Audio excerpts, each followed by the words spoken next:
ဟိုးရှေတုန်းကတောအုပ်ကြီးတစ်ခုထဲမှာအိုမဲမစွမ်းဖြစ်နေတဲ့ဗျိုင်းအိုကြီးတစ်ကောင်ရှိခဲ့ဘူးတဲ့အဲ့ဒီဗျိုင်းကြီးဟာအလွန်အားနည်းလွန်းတာကြောင့်အခုဆိုရင်အစာရှာဖို့ငါးဖမ်းဖို့တောင်တော်တော်လေးဒုက္ခရောက်နေရရှာတယ်။တနေ့တော့ဗျိုင်းအိုကြီးဟာရေကန်တစ်ခုရဲ့အဆက်မှာထိုင်နေရင်ကန်ထဲမှာကူးခတ်နေတဲ့ငါးလေးတွေကိုတောင်းတတဲ့မျက်လုံးတွေနဲ့ငေးကြည့်နေမိတယ်။အဲ့ဒီအချိန်မှာငါးလေးတစ်ကောင်ကဗျိုင်းကြီးကိုမြင်တော့ဗျိုင်းကြီးရဲ့ဘာရီများအသေးအတန်ငေးကြည့်နေတာလေလို့မီးလိုက်တယ်။ဗျိုင်းကြီးကငါအစာမစားရတာ2ရက်ရှိပြီကွယ်။အာနေနေတော့ဘာအစာမှလည်းမဖမ်းနိုင်ဘူးဖြစ်နေတယ်လို့စိတ်ပြက်လက်ပြက်ပြန်ပြောပြတယ်။ငါးလေးကလည်းဒီလောကမှာလူဖြစ်ဖြစ်တရိတ်ဆန်ဖြစ်ဖြစ်မွေးဖွားလာရင်အဆင့်3ဆင့်ကိုဖြတ်တန်းရတာပဲလीအဲ့ဒါကတော့ခလီးဘဝလူပြိုအပျော်ဘဝနဲ့အိုမင်းနဲ့ဘဝပဲဗျိုင်းကြီးလေးပထမအဆင့်2ခုကိုဖြတ်တန်းခဲ့ပြီးပြီပဲအခုတတိယအဆင့်အိုမင်းနဲ့ဘဝကိုလည်းအီးချမ်းခံစားလိုက်ပါအောင်လို့ပြောလိုက်တယ်ဒါကိုကြားတော့ဗျိုင်းကြီးဟာဒေါသတကြီးနဲ့နင်ကနင့်ကိုနင်ဘာမှတ်နေလဲငါပြိုစင်ကဆိုရင်ဘယ်ငါမှငါ့ကိုဒီလိုစကားမျိုးလာပြောရဲတဲ့တတ်တီမရှိဘူးလို့အော်ငေါက်လိုက်တယ်ငါးလေးကလှောင်ရည်ပြီး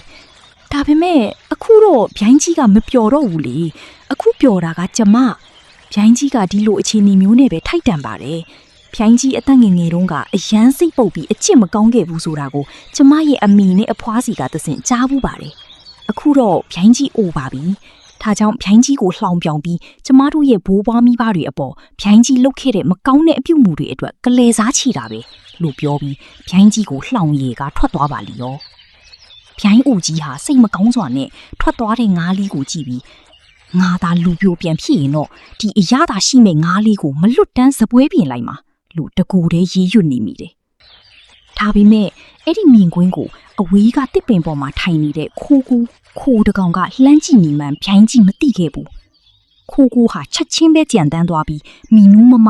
မနူးနဲ့ယာနူးစကလေးမလေးစီသွားပြီးတော့ငါအဲ့ဒီဗျိုင်းအိုကြီးရဲ့အဖြစ်ကိုမြင်ပြီးကတည်းကအိုရမှာကိုတကယ်ကြောက်လာပြီလို့ပြောလိုက်တယ်။ယာနူးစကလေးမလေးကလှန့်သွားပြီးခိုးနင်ဘာဦးစုလို့တာလေလို့မိတယ်ခိုးကဒီနေ့ရေကန်ဆက်မှာဗျိုင်းအိုကြီးတကောင်ကိုငါတွေ့ခဲ့တယ်။ငါးလေးတကောင်ကသူ့ရဲ့အိုမင်းနဲ့ဘဝကိုဘလို့တောင်လှောင်ပြောင်သွားလဲဆိုတာငါမြင်ခဲ့ရတယ်။အဲ့ဒီတနာစရာဗျိုင်းကြီးမှာအစာမစားရတာ2ရက်ရှိပြီတဲ့လို့ပြန်ပြောပြတယ်။ခိုးရဲ့စကားကိုကြားတော့ယာနူးစာကလေးမလေးလည်းစိတ်မကောင်းဖြစ်သွားပြီးမီနူးမမကိုကြည့်ကမီနူးမကျမတို့လည်းအိုသွားတဲ့အခါအဲ့ဒီဗျိုင်းကြီးလို့ဖြစ်သွားမှာလားဟင်လို့မေးမိတယ်။မီနူးမကမဟုတ်တာယာနူးရဲ့အဲ့လိုမဖြစ်ပါဘူး။ဘာလို့လဲဆိုတော့ငါတို့အားလုံးကကိုယ့်ရဲ့အိုမင်းမစွမ်းဖြစ်မဲ့အချိန်အတွက်ကြိုတင်ပြင်ဆင်ပြီးအစာတွေစုဆောင်းထားကြတာပဲဥစား။ပြီးတော့အဲ့ဒီဗျိုင်းကြီးအကြောင်းကြားရတာစိတ်မကောင်းပေမဲ့ဘယ်သူမှတော့အကြောင်းရင်းမရှိပဲသူများကိုအလကားတက်မလှောင်ပြောင်ကြဘူးလေလို့ပြောတယ်။ယာနူကနားမလဲပဲမီနူးမကဘာကိုဆိုလိုတာလဲဟင်လို့ထပ်မိတယ်။မီနူးမကကြည့်လေခိုးမြင်ခဲ့ရတာကအဲ့ဒီဗျိုင်းကြီးရဲ့လက်ရှိအိုမင်းနေတဲ့ဘဝပဲလေသူငငယ်တုန်းကဘလို့အချင်းရှိခဲ့လေဆိုတာဘသူသိမှာလဲဘာပဲဖြစ်ငါတို့တွေသူတစ်ပါးကိစ္စတွေအယမ်းဝင်မပါတာကောင်းပါတယ်လို့ရှင်းပြတယ်ဒါပေမဲ့ယာနူးစာကလေးမလေးကတော့ကျမတို့အဲ့ဒီဗျိုင်းကြီးကိုကူညီပေးတဲ့တယ်လို့ပဲစွတ်ပြောနေတယ်မီနူးမကငါတို့ကဘလို့လုပ်ကူညီနိုင်မှာလဲငါတို့ကိုယ်တိုင်တောင်ငှက်အသေးမွားလေးတွေဖြစ်ပြီးညနေမိုးချုပ်အထိပင်ပန်းပန်းအစာရှာမှဝိုင်းရေးချောင်ကြတာလေ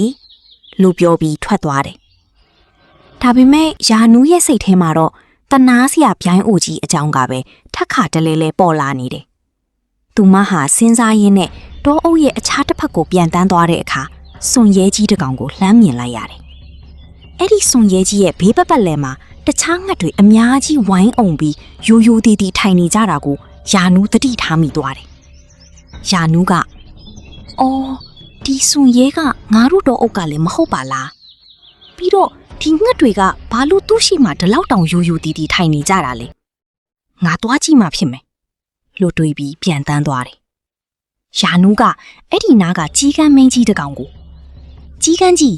ဟ ငါတို့တော်အုပ်ကငှက်တွေအားလုံးဘာလို့ဒီစွန်ရဲကြီးရှိမှထိုင်နေကြတာလဲသူကငါတို့တော်ကလည်းမဟုတ်ဘူးလीလို့မေးလိုက်တယ်ကြီးကန်းကယာနုသူကတာမန်စွန်ရဲမဟုတ်ဘူးသူကတခြားတော်အုပ်ကနေလှည့်လေလာတဲ့အလုံထူးဆန်းပြီးအစွမ်းထက်တဲ့စွန်ရဲနတ်ငှက်ကြီးပဲနောက်ရက်အနေငယ်ကြရင်သူပြန်ထွက်သွားတော့မှာဒီမှာရှိနေတဲ့ငှက်တွေအားလုံးကကိုယ့်ပြဿနာနဲ့ကိုရှိနေကြလို့အဲ့ဒီပြဿနာတွေကိုဖြေရှင်းဖို့စွန်ရဲကြီးစီလာကြတာ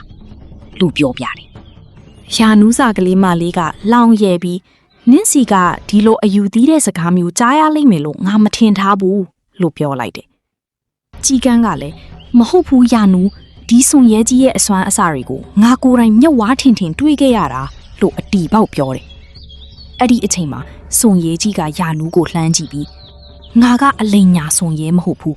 ငါမှတကယ်ပဲအံ့ဖွယ်တကူအစွမ်းကြီးရှိတယ်လို့ပြောလိုက်တယ်။ယာနူးကမယုံကြည်ပဲစိန်ခေါ်တဲ့အနေနဲ့ငါကဘလို့လို့ယုံရမှာလဲလို့မိတယ်။စွန်ရဲကြီးကဒါဆိုနင်ကငါရဲ့တကူကိုယုံကြည်သွားအောင်ဘာကိုမြင်ချင်လဲလို့မိပြန်တယ်။ယာနူးကငါတို့တော်အုပ်ထဲမှာဗျိုင်းအိုကြီးတကောင်ရှိတယ်။သူကအိုမင်းနေတော့အစာလဲမရှာနိုင်ပဲရက်ပေါင်းများစွာငတ်နေရတယ်။တော်ထဲကတခြားတတ္တဝါတွေကလည်းသူ့ကိုလှောင်ပြောင်ကြတယ်။နင်သာတကယ်ပဲအစွမ်းထက်တဲ့စွန်ရေးစီအဲ့ဒီဗျိုင်းကြီးကိုလူပြိုပြန်ဖြစ်အောင်လုပ်ပေးစမ်းပါလို့ပြောလိုက်တယ်။ဒါကိုကြားတော့စွန်ရဲကြီးကနတ်နေတဲ့ဟန်ပန်နဲ့ငါတို့တွေတဘာဝတရားရဲ့နိယာမကိုဆန့်ကျင်ဘက်မလုပ်တင်ဘူး။တခါအိုသွားပြီးရင်အိုတာပဲထားလိုက်ပါ။နင်တဘာဝတရားရဲ့ဆက်ဝိုင်းကိုနားမလည်သေးဘူး။နောက်မှနောင်တရပြီးငါစီပြန်မလာရအောင်တတိထားပါလို့တတိပေးတယ်။ယာနူးကနင်ကအလိန်ညာမို့လို့ညင်းနေတာပဲမဟုတ်မမှန်နေပြောပြီးဒီကငှက်တွေကိုလှဲစားနေတာမလားလို့ပြန်ပတ်လိုက်တယ်။ဒါနဲ့စွန်ရဲကြီးလေဒေါသထွက်သွားပြီးကောင်းပြီနင်ဒီလိုပဲအလိုရှိရင်လေရှားစီရမယ်လူပြောပြီးအမ်းဖွယ်မှန်တန်စွိုင်းအင်တွေသွင်းထားတဲ့မျိုးစေ့တစ်စီကိုယာနူးစီပစ်ပေးလိုက်တယ်။သွားဒီမှန်တန်စွမ်းထားတဲ့မျိုးစီကိုအဲ့ဒီဗျိုင်းကြီးကိုကျွေးလိုက်။သူချက်ချင်းပဲအားအင်အပြည့်နဲ့လူပြိုပြန်ဖြစ်သွားလိမ့်မယ်လူပြောတယ်။ယာနူးဟာမျိုးစီကိုယူပြီးရေကန်စမ်းမှာရှိတဲ့ဗျိုင်းကြီးစီချက်ချင်းပြန်သွားပြီးအဖြစ်အပျက်အားလုံးကိုပြောပြလိုက်တယ်။ခိုးကိုကဗျိုင်းကြီးအကြောင်းပြောပြတော့ကကျမအရန်စိတ်မကောင်းဖြစ်မိတယ်။ဒါကြောင့်ဗျိုင်းကြီးအတွက်ဒီအံဖွယ်မျိုးစီကိုယူလာပြီးတာ။ဒါကိုစားလိုက်တာနဲ့ဗျိုင်းကြီးချက်ချင်းလူပြိုပြန်ဖြစ်သွားမယ်။အစာလေးငတ်စရာမလိုတော့တယ်လို့ဘသူမှလည်းလာလောင်လို့မရတော့ဘူးလို့ပြောပြီးပေးလိုက်တယ်။ဗျိုင်းကြီးကလည်းဝမ်းသာအားရနဲ့ယာနူးနင်ကတကယ်စိတ်နှလုံးကောင်းရှိတဲ့စာကလေးမလေးပဲငါဒါကိုအေကန်မှုတ်ချစားပါမယ်လို့ပြောပြီးမျိုးစီကိုစားလိုက်တယ်။ဗျိုင်းကြီးဟာမျိုးစီကိုစားချင်းပဲချက်ချင်းခွန်အားပလအပြည့်နဲ့လူပြူဗျိုင်းကြီးပြန်ဖြစ်သွားတော့တယ်။ယာနူးလည်းဒါကိုမြင်ပြီးဝမ်းသာအားရနဲ့ပြန်တန်းထွက်ခွာသွားခဲ့တယ်။ယာနူးထွက်သွားတာနဲ့ဗျိုင်းကြီးဟာမာနတထောင်နဲ့ငါအခုလူပြိုပြန်ဖြစ်ပြီဟေ့ဒီရေကန်ထဲမှာရှိတဲ့ငါးတွေအကုန်လုံးကိုငါတကောင်မကြံစားဖြစ်မယ်လို့ကြုံဝါလိုက်တယ်ပြီးတော့လှပတဲ့ငါးလေးတစ်ကောင်ကိုမြင်တာနဲ့ရက်ရက်ဆက်ဆက်သူ့ရဲ့နှုတ်သီးနဲ့ကိုက်ခဲလိုက်တယ်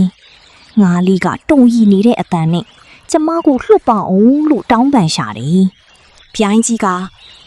မလွတ်နိုင်ဘူးနင်ကငါအစာပဲနင်တင်မကဘူးဒီရေကန်ထဲကငါးတွေအကုန်လုံးငါအစာတွေကြီးပဲအကုန်စားဖြစ်မှာလို့ပြောပြီးအဲ့ဒီငါးလေးကိုတတ်စားလိုက်တယ်။ညနေမိုးချုပ်တဲ့အထိဗျိုင်းကြီးဟာရေကန်ထဲကငါးတဝက်မကကိုတက်ဖြတ်ပစ်ခဲ့တယ်။အရသာရှိတဲ့ငါးတွေကိုစားပြီးအရသာမရှိတဲ့ငါးတွေကိုတော့ကန်ဆက်ကိုပြစ်တင်ထားခဲ့တာကြောင့်ငါးလေးတွေခမညာကုန်းပေါ်မှာတလူးလူးတလေးလေးနဲ့တီဆုံးသွားကြရရှာတယ်။နောက်တစ်နေ့မှာ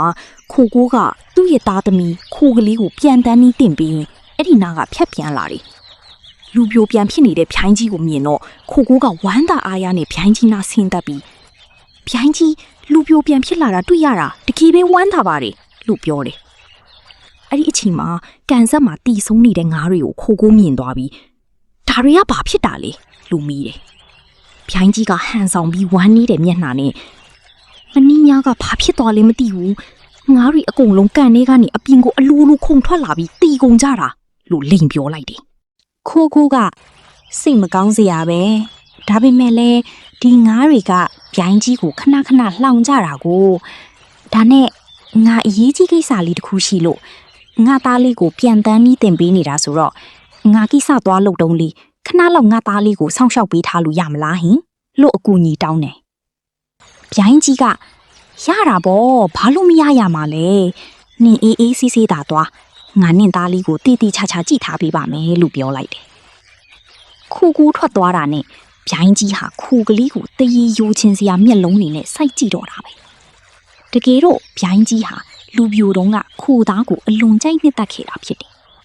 သူကငါငယ်ငယ်တုန်းကခူသားဆိုရင်အသေးယူတာအခုငါလူပြိုပြန်ဖြစ်နေတော့ဒီခူကလေးရဲ့အသားကိုမြည်ဆန်းကြည့်ရရင်မဆိုးဘူးလို့မှတ်တမာစိတ်နဲ့တွေးလိုက်တယ်ခူကလေးကဘာမှမသိပဲအပြစ်ကင်းစင်စွာနဲ့ဗျိုင်းကြီးဘာလို့ကျွန်တော်ကိုထီလောက်တောင်စိုက်ကြည့်နေတာလဲဟင်လူမီတယ်ဗျိုင်းကြီးက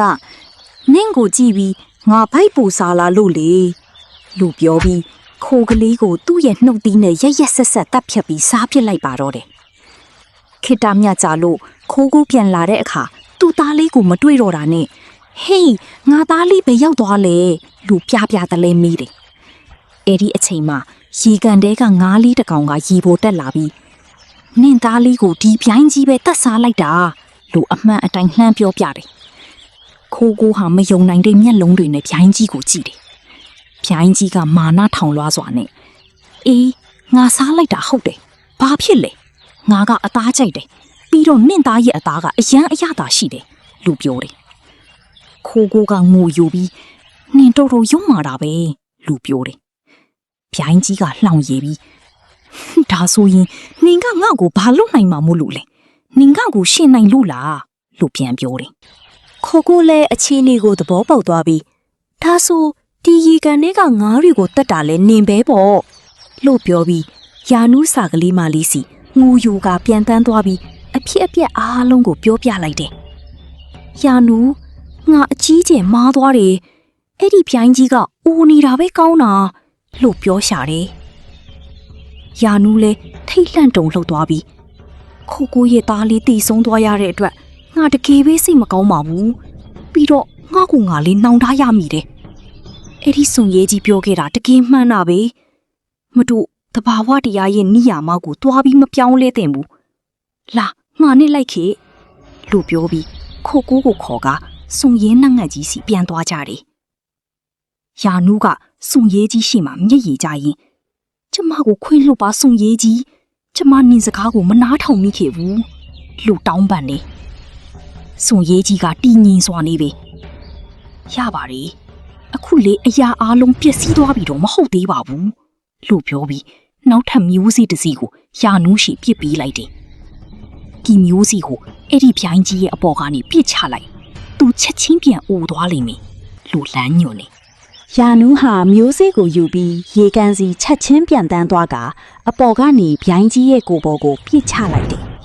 မျိုးစေ့ဟာဗျိုင်းကြီးရဲ့ကိုယ်နဲ့ထိမိတာနဲ့တပြိုင်နက်ဗျိုင်းကြီးဟာချက်ချင်းပဲအရင်လိုအိုမင်းမစွမ်းအားနေတဲ့ဗျိုင်းအိုကြီးပြန်ဖြစ်သွားတော့တယ်။ဗျိုင်းကြီးကလန့်ဖြန့်သွားပြီးဟာငါ့ကိုမှဘာတွေဖြစ်ကုန်တာလဲငါဘာလို့ပြန်အိုသွားရတာလဲလို့အော်ဟစ်တော့တယ်။အဲ့ဒီအချိန်မှာယာနူးစာကလေးမလေးကဒေါသတကြီးနဲ့နင်ကအိုနေတာပဲအကောင်းဆုံးဗျိုင်းကြီးငါမှားခဲ့တဲ့အမားကိုအခုငါကိုယ်တိုင်ပြန်ပြင်လိုက်ပြီလို့ပြောပြီးပြန်တန်းထွက်ခွာသွားခဲ့တယ်အဲ့ဒီမာနာကြီးပြီးရုံမာတဲ့ဗျိုင်းကြီးလေအရင်လိုပဲအိုမင်းရင်ရော်ပြီးအားကိုးရမဲ့တဲ့ဗျိုင်းအိုကြီးအဖြစ်ပြန်လဲရောက်ရှိသွားပါတော့တယ်